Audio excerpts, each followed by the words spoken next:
Van Houten. I'm a good person, but a shitty writer. You're a shitty person, but a good writer.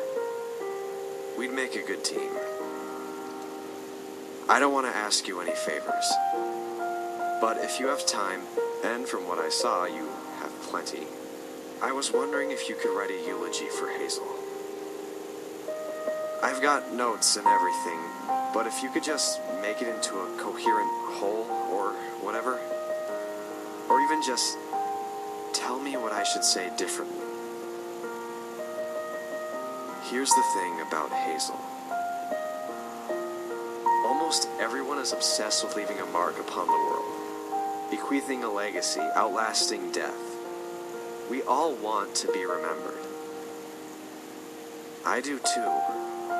That's what bothers me most, is being another unremembered casualty in the ancient and inglorious war against disease. I want to leave a mark. But Van Houten, the marks humans leave are too often scars. You build a hideous minimal or start a coup or try to become a rock star and you think, they'll remember me now.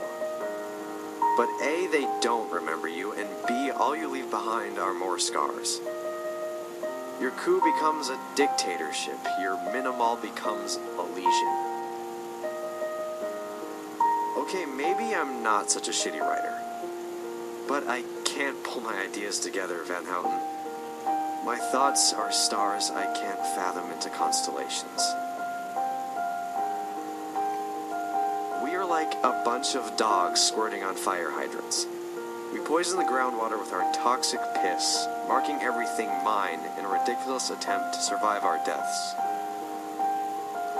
I can't stop pissing on fire hydrants. I know it's silly and useless, epically useless in my current state.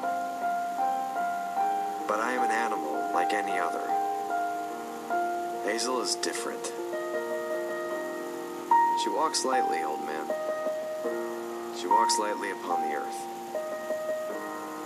Hazel knows the truth. We're as likely to hurt the universe as we are to help it. And we're not likely to do either. People will say it's sad that she leaves the lesser scar. That fewer remember her. That she was loved deeply but not widely. But it's not sad, Van Houten.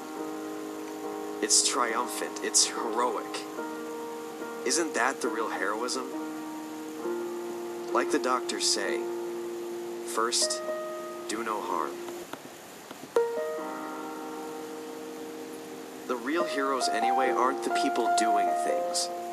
The real heroes are the people noticing things, paying attention. The guy who invented the smallpox vaccine didn't actually invent anything. He just noticed that people with cowpox didn't get smallpox. After my PET scan lit up, I snuck into the ICU and saw her while she was unconscious. I just walked in behind a nurse with a badge and I got to sit next to her for like 10 minutes before I got caught.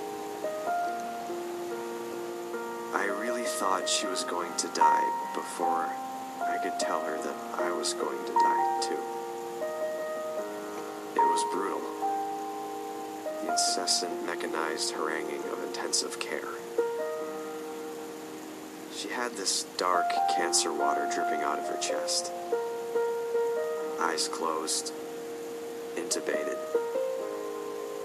But her hand was still her hand. Still warm.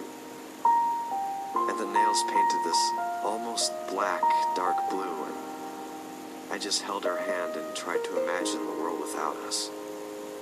And for about 1 second, I was a good enough person to hope she died. So she would never know that I was going to. But then I wanted more time so we could fall in love. I got my wish, I suppose.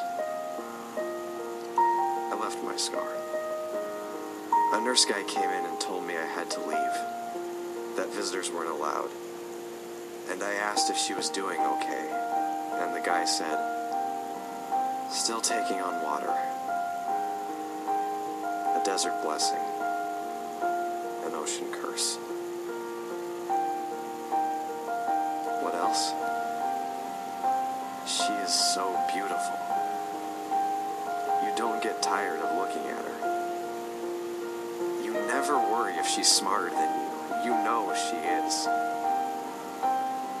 She is funny without ever being mean. I love her. I am so lucky to love her, Van Houten. You don't get to choose if you get hurt in this world, old man. But you do have some say in who hurts you. I like my choices. I hope she likes hers.